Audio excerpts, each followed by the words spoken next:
Dan modusnya juga mereka seolah-olah kita ada pinjaman di aplikasi tersebut ya. Padahal kita tidak mengajukan di pinjol tersebut. Assalamualaikum warahmatullahi wabarakatuh. Selamat datang kembali dengan saya Beng RG di channel RG Official.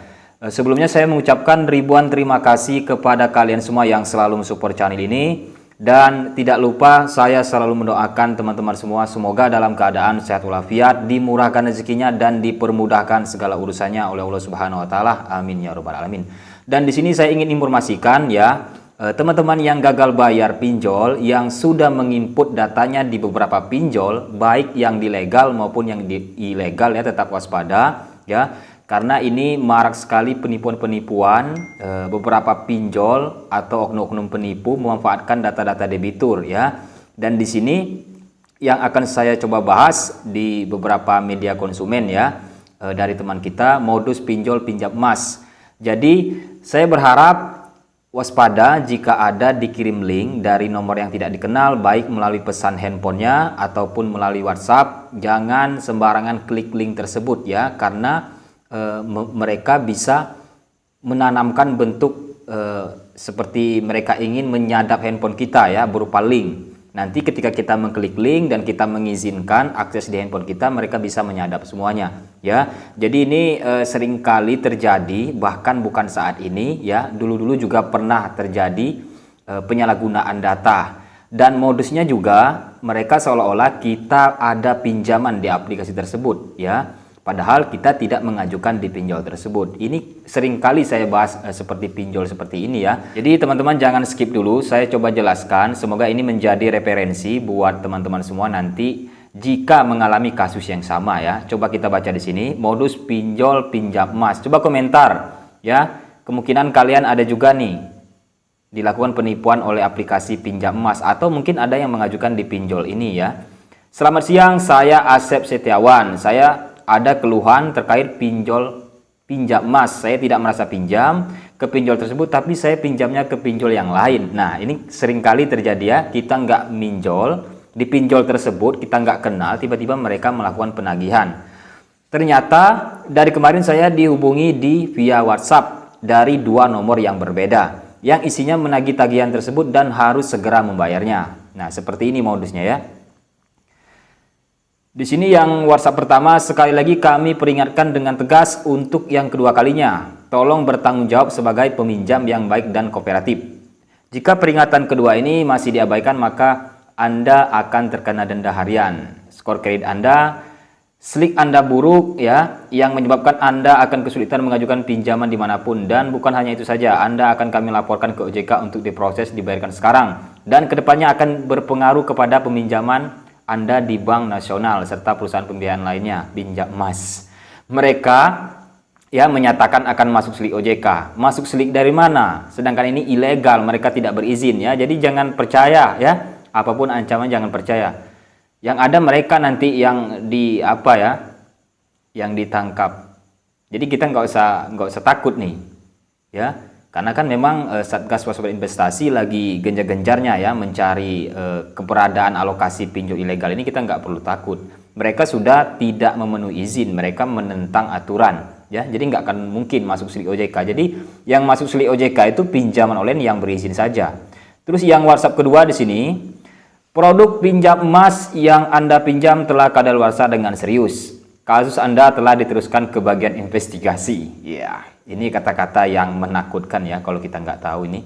Dan mereka akan memulai proses hukum terhadap Anda. Proses hukum kemana?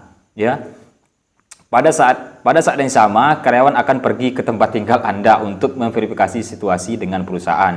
Dan Anda harus menanggung biaya tambahan yang dikeluarkan jika Anda bersedia mengembalikan uang. Silakan hubungi staf penagihan untuk meminta saran. Tolong segera dibalas. Dia meminta tolong untuk segera dibalas ya.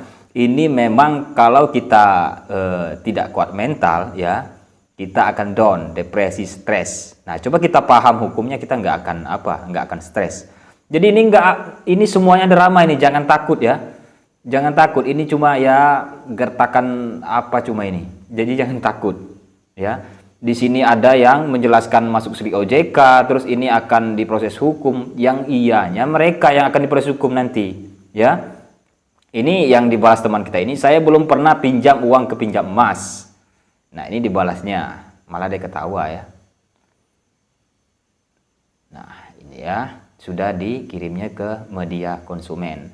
Padahal saya tidak minjam di pinjol tersebut, mereka mengirimkan link untuk download aplikasi. Nah, mereka mengirimkan link, saat pertama dikirim link tersebut, saya download. Jadi teman kita ini di-downloadnya, namun karena saya tidak merasa pinjam ke pinjol tersebut, saya uninstall lagi dan izin akses saya tutup. Walaupun izin akses sudah tutup, tetapi ini sudah terlanjur mengizinkan akses ya. Pasti mereka sudah mendapatinya. Mohon petunjuknya apa yang harus saya lakukan. Khawatir data saya sudah tanggung bisa diakses oleh pihak pinjol tersebut. Terima kasih. Jadi, jika kalian mendapatkan kasus seperti ini di teror pinjol yang tidak dikenal, di blok saja, nggak usah pusing-pusing ya. Jangan mikirin data, gimana data saya ini, gimana, nggak usah pusing-pusing, di blok saja ya. Karena ini sudah, kita nggak bisa mencegah mereka sudah mendapati data kita mau lapor kemana ya, kita mau lapor ke cybercrime ya panjang urusannya. Tentu mereka hanya menyarankan ke pihak kepolisian, ganti saja nomor handphone, nggak usah ditanggapin ya, pasti seperti itu ya, banyak laporan seperti itu. Pihak kepolisian juga tidak akan membantu ya sejauh sebagaimana ya. Kita ngelapor ya, mereka cuma nyaranin ganti nomor handphone. Iya, karena kan ini modus kejahatan, modus penipuan ya. Kita nggak pinjam, mereka menteror kita. Nah, ini oleh karena itu saya sering jelaskan pinjol ilegal nggak usah dibayar ya. Jika dibayar data kita disalahgunakan nantinya. Nah, ini contohnya data kita disalahgunakan di beberapa pinjol ilegal. Ini saya yakin ya.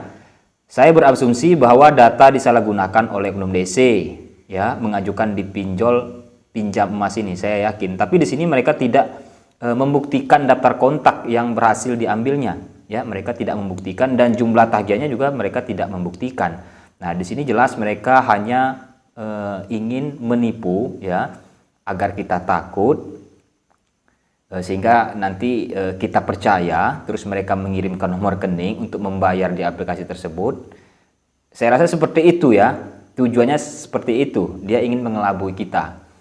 Jadi itulah saran saya ya, jangan klik sembarang link yang dikirim oleh orang yang tidak dikenal, karena saat ini banyak sekali berbagai macam bentuk modus-modus penipuan ya. Mereka memang sangat halus sekali permainan mereka ya. Kalau kita lengah, kita mungkin dalam keadaan panik ya, kita banyak pikiran, itu bisa saja kita nanti terjerat dengan modusnya ya. Jadi tetap tenang, tetap berpikir positif ya, agar kita tidak mudah, pikiran kita tidak mudah menjadi korban salah satu penipu ini. Nah, jadi begitu menurut saya. Oke, itu saja yang saya jelaskan. Terima kasih. Assalamualaikum warahmatullahi wabarakatuh.